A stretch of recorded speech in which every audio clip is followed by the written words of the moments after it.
उमेदवारी अर्ज दाखल केलेला आहे। आपण पाहिलंय की सर्वच आमचे महायुतीचे पदाधिकारी कार्यकर्ते आणि स्वतः मतदार देखील यामध्ये उपस्थित होते।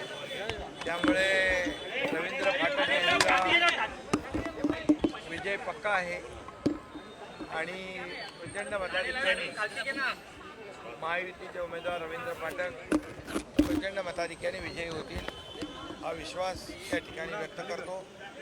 कारण आपण पाहिलं तर या मतदारसंघामध्ये महायुतीचं प्राबल्य आहे, महायुतीचं मेजॉरिटी आहे आणि त्यामुळे ही निवडणूक जी आहे ही महायुती प्रचंड मताधिक्याने जिंकेल। पूर्वी या ठिकाणी महाविकास आघाडी देखील फॉर्म भरलेले आहे, काय वाटतं किती मोठं किती त्यांचं आव्हान असेल?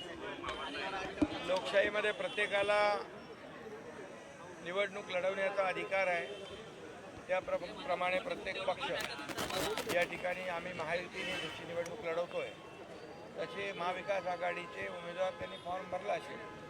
परंतु मी आपल्याला सांगतो फक्त ठाणे पालघरच नाही तर महाराष्ट्रामध्ये ज्या 17 जागा आहेत या 17च्या 17 जागांमध्ये महायुतीचं प्राबल्य आहे, महायुती विजयी होईल। सर काही ठिकाणी शिवसेनेकडून रायगड असेल किंवा छत्रपती संभाजीनगर असेल त्या ठिकाणी शिवसेनेकडून महायुतीच्या उमेदवाराच्या समोर आपण देखील शिवसेनेकडून काही ठिकाणी भाजपने बदलेत, काही ठिकाणी आपण बदलले। 4 तारीख उमेदवारी मागे घेण्याची मुदत आहे अंतिम आणि आम्ही महायुतीचे सर्व पदाधिकारी एकत्र बसून यावर निर्णय घेऊ आणि महायुती मध्ये एकाच्या समोर महायुतीतला दुसरा जो कोणी भरला असेल फॉर्म तर तो माघारी घेईल।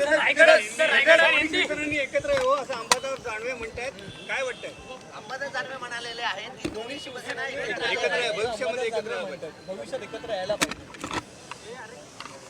आम्ही बाळासाहेबांचा विचार हिंदुत्वाचा विचार घेऊन पुढे चाललेलो आहे आणि महाराष्ट्रातल्या सर्वसामान्य माणसाच्या मनातलं सरकार देखील आम्ही स्थापन केलं, एकदा केलं, दोनदा केलं आणि या स्थानिक स्वराज्य संस्थांमध्ये देखील या महाराष्ट्रातल्या जनतेने शिवसेनेला, धनुष्यबाणाला, बाळासाहेब आनंदगे साहेबांच्या विचाराला आणि आमच्या सर्वसामान्य कार्यकर्त्यांच्या मेहनतीला आशीर्वाद दिलेले आहेत। त्यामुळे आमची घोडदौड विजयी अशीच पुढे चालू आहे।